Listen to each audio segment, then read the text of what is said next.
the classes of surveys. Okay, so in this basically there are three types of surveys. First one is preliminary survey, the initial survey that we do where we collect all those measurements that we have done on the field, that is the distances, angles, relative elevations between points or different physical features that are present on the ground, on in between them the distances or the angles that we measure so as to calculate or to locate all those points. This all comes under preliminary survey. And once the preliminary survey has been done on the field at the site itself, then next step is layout survey. Layout means all the calculation, all the surveying work that we have done on the field, we need to lay out all those points on the piece of paper. Okay, so on the design plan that we will prepare, or you can say if we need to prepare the maps, so for preparation of maps we need to take note of all those points, all the activities that has been done on the field. All those activities we need to keep track of. Okay, so they have to be located on the field book that we are using. That activity comes under layout survey. Okay, so all those preliminary survey, all the distances, angles that we have measured on the field itself, that needs to be located on the design plan. And third one is control survey, where we include horizontal control and vertical control, that we have already discussed. Horizontal control is when we need to locate different points, control points. They are known as control points because initially they are unknown to us. An initial benchmark point was known to us, or a line was known to us. With reference to that benchmark line or point, we tend to locate all other points that are horizontal control points. Okay, why they are called as horizontal control points? Because horizontal, on a horizontal ground we are taking the note. Vertical control points are all those vertical, means one point is known to us, and with reference to that point we need to calculate any point that is above. Suppose we need to calculate the elevation of the ceiling of a roof, okay, of the ceiling of a building. Okay, so that will be the vertical elevation. Vertical control we are trying to establish here. Horizontal control means one point is known to us, with reference to that we are trying to locate other point on the ground. That is the horizontal control. Okay, it is also mentioned horizontal control can be anything, but usually in roadways or coordinate control stations, means coordinates of different station points we are taking. Okay, suppose there are 3 stations A, B and C located on the ground. Okay, so stations, by stations we mean any point of known distance. Okay, suppose this is baseline AB, at a distance of 3 meter one station is there, at a distance of 2 meter if we go further another station is there. So station is any point whose horizontal difference with reference to initial point is known to us. Okay, that is station.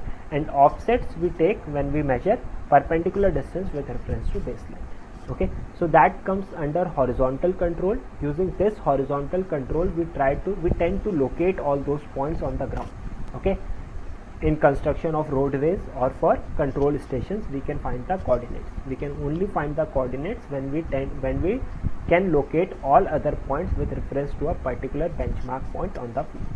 Okay, and last one is vertical control. Vertical control, as you can see, are series of benchmarks having x, y and z coordinates. So all 3 coordinates should be there. Okay, so that we can establish the vertical distance also. Okay, so this was control survey. Next we come to surveying instruments that we just discussed. I have shown them with the figure and the purpose which they solve. The steel tape we have already studied. It is used for measurement of horizontal and vertical distances. Basically it measures horizontal and slope distances. You don't measure vertical distances directly using steel tape, but indirect calculations, through indirect calculations, once the horizontal distance is known to us, which we can calculate on a level field using steel tape, and mostly for small scale projects. Suppose you are surveying a particular field area and you have established the rods at different points. In between those rods, if you want to calculate the horizontal distances, we can use steel tape, and it is used preferably because it hasn't got much error. Okay, it has got a bit high accuracy and it can be used for those projects for measurement of horizontal distances. And even I told you on sloped ground also how it can be used using a plumb bob or an auto level or a hand level. Okay, Using that, we can also use steel tape in case of sloped ground. Now it is level and rod. Rod, you can see here the rod I have shown. First one on the tripod, you can see the tripod that is present here. On this tripod a level is mounted. This is the level that is being mounted on the tripod. Using this level, from the eyepiece we tend to sight this leveling rod. This is the leveling rod that you are seeing. Okay, I will show you the actual leveling rod that we use and how we tend to read the readings on that leveling rod. This I will show you in the live lecture. Okay, in the live video I will prepare, and there I will try to show you that how we generally read readings on the leveling rod from the levels. Okay, so this is the level. From this we make it horizontal line of sight. We balance the tripod stands in such a way so that the level remains horizontal, and then we sight it from horizontal line of sight. We try to locate the point that is there in the measuring rod. Okay, so this is how we do the calculations, and afterwards we determine the difference in elevation as we have discussed earlier. Okay, with reference to the benchmark point that is known to us, we install our tripod at that point. Okay, or at any intermediate point, anywhere intermediate point also you can install. On from that you can take the backside reading. Okay, what is backside? There are two terms basically, backside and foresight. Okay, backside is from any point where you have installed your instrument. Okay, from that point when you take elevation of that point whose benchmark is already known to us. Okay, so as to get the height of the instrument. When you take the height of that point whose benchmark, or you say whose elevation is already known to us, then from that we get the benchmark reading. Okay, suppose any particular point A is known to us, and at X we have installed our instrument. Okay, that X point is in between A and B, so that both the points are easily accessible from the point where we have installed our instrument. From this X point we firstly locate A and find its elevation. Its elevation of the ground surface is already known. Okay, suppose it's 100 and we have used the leveling rod here. It displays reading 1.5. Okay, its elevation is 100. 1.5 is the reading on the leveling rod that is being kept on the ground vertically. Okay, so the height of the instrument that is being sighted will be 100 plus 1.5. This 1.5 meter reading that is taken on the point whose elevation was already known to us is known as backside reading. Okay, now 101.5 is the horizontal line of sight. From this same point we rotate our instrument to other side B and try to locate that point B. Okay, that B point when we locate, its elevation that we will get, suppose it is 1.3 meter only this time. Okay, because that point may be bit high. Okay, so horizontal line of sight when we were sighting, it was at 101.5. From that 101.5 we will decrease that 1.3 meter reading that is coming on the leveling rod that was present at point B. So 101.5 minus 1.3 will be 100.2, 100.2 meter. So this will be the elevation of that particular point B. So you can see how we can determine the difference in elevation between points A and B. Okay, this exercise I will try to show you with the help of figures also, so you can easily locate that how we can determine the difference in elevation between 2 points using level and rod. And this is one of the most important equipment, and we will study this when we will study height of instrument and rise and fall method. Okay, once we have taken the readings from the side, how we do the calculations basically, and how we verify our results. Okay, this I will show you in the next, in third or fourth lecture maybe. Okay, next is theodolite. We have already discussed these. I am just showing you along with the purpose that they solve. Okay, theodolite is used for measurement of horizontal and vertical angles, as I told you. Okay, it is basically used for its main purpose is to measure horizontal and vertical angles, and we can establish the straight lines with itself. Okay, we can easily establish once the angles are known to us. Okay, it doesn't measure the distance directly. Once this thing we should remember. And total station, what is the total station? It is just advanced of theodolite. What we do here is, in total station it gives us the horizontal and vertical angles also, as well as it gives us the value of horizontal and vertical distances also. So it can be used for measurement of angles also as well as distance also, and this data it gives us directly Okay, in case of total station, even we don't need to do our calculations also. Why? Because it does all the calculations. As I told you, for discrete data everything is programmable now. So it is generally programmed based on the angles that we have got and the distances that we are having. It can calculate the horizontal or horizontal distance or the vertical distance between any 2 points using, and it directly displays it electronically on the machine.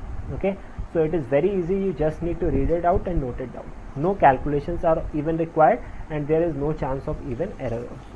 Okay, but you need to know how to operate it. Okay, because it is very much important, so that you know which reading has been given at which time and how you need to balance the instrument, how its centering and leveling has to be done, how its line of sight can be kept horizontal, what are the errors we generally do, where the leveling rod has to be placed, it should be horizontal, vertical, how. Okay, so these things should be known to us, that you will learn with experience, and you will get to know how the total station displays all the data electronically. Okay, basically as I told you, all the discrete data can be programmed. Okay, so all the discrete calculations that are there are easily programmed. Okay, for continuous data, programming can't be done. Okay, suppose it is a case of differentiation or integration, we can't program that because it is continuous. But for discrete data for which we are having formulations, those formulations are easily fitted through programming. Okay, and it displays the results directly. Next, electronic distance measurement devices. In this same concept, data is stored and processed electronically, as I told you. Okay, in case of total stations you saw, and it is used for calculation of horizontal and vertical distances. Horizontal and vertical distances are calculated through EDM devices, and it displays the distances directly on the machine. Okay, next one is GPS receivers. GPS receivers basically give us the coordinates. Okay, GPS technology, as you would be knowing, what it gives us is the coordinates, the elevation, at which point, the point at which we are standing. If we open our GPS servers, you would have seen we easily get the coordinates of that person. Okay, those means coordinates come from the satellites itself, and those points can be easily located through the GPS servers. Okay, so these are the GPS receivers. The device is shown to you. This is basically the GPS receiver, which gives us the coordinates, and it is being displayed electronically. Next, there is referencing. How the position referencing is done of any particular point that is located. How is it referencing done? This you would have studied. There are basically three. First one is geographical reference, based on the true north and true south, east, west that we know. Okay, from the earth, topmost north, bottommost south, leftmost west, rightmost east. Okay, so firstly you need to know it is being splitted into two parts from latitudes. Latitudes are those lines that are running horizontally. Okay, basically these are not lines, these are in the form of circles, but these are horizontal circles. Okay, that spread from 90 degree north to 90 degree south. You can see extreme left, extreme right, from 90 north to 90 south. These are the latitudes, these horizontal lines that you can see on the geographical earth structure. These horizontal lines that you are seeing are the latitudes. Basically these are not horizontal, as you know, these are just the circular lines encircling the entire earth in horizontal direction.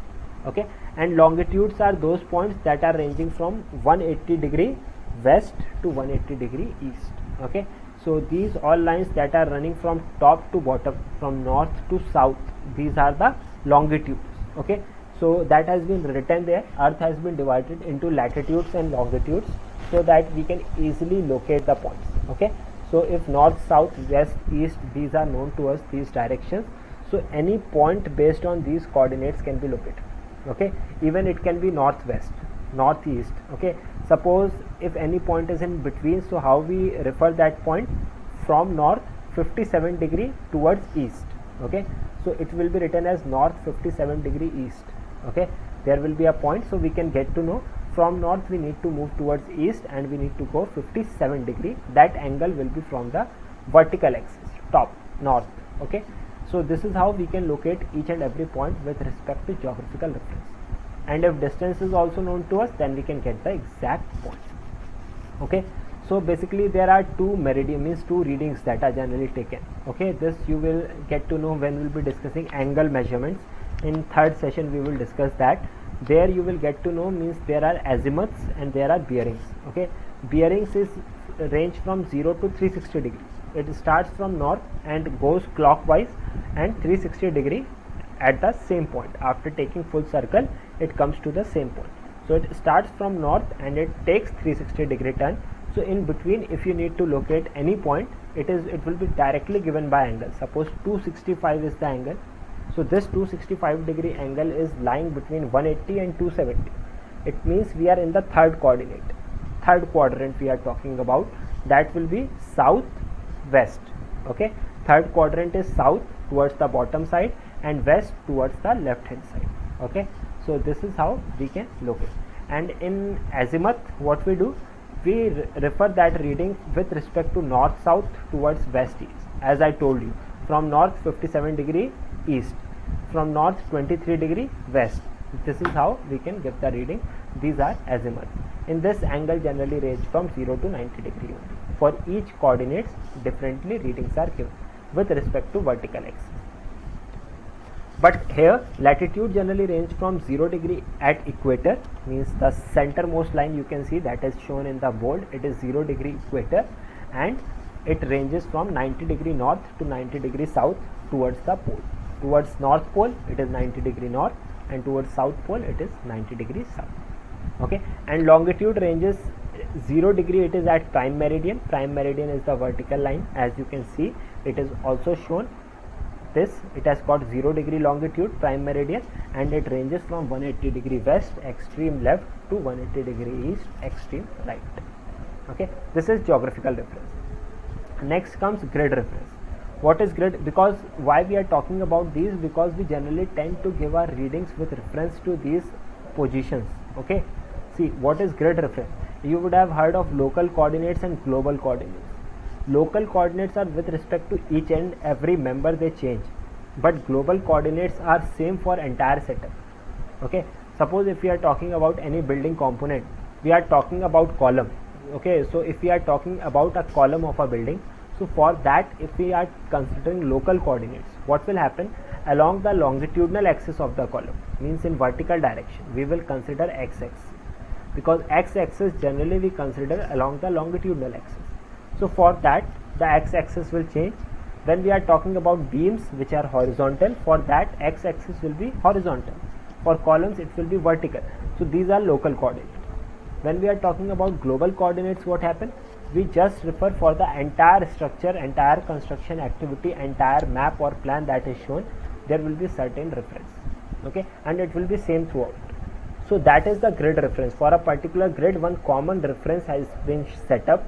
For a common datum point has been set up, and with respect to that point, with reference to the station of that point, or you can say with reference to elevation of that point, we will set up all the other points. Okay, for initially if you require the benchmark reading, the elevation, we can consider it as 100 meter.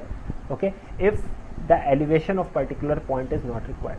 If we need to get relative difference between points, we can just assume the elevation of one point, and with reference to that we can calculate the elevation of all other points. Okay, so this is how we can do. That is the case of grid reference. Okay, coordinates are generally reference to central meridian 0 degree longitude and equator 0 degree latitude. Okay, so it is basically the general reference point that we consider is at the origin point, at the centermost point, that is 0 degree latitude and 0 degree longitude, the intersection point at the centermost part of the earth.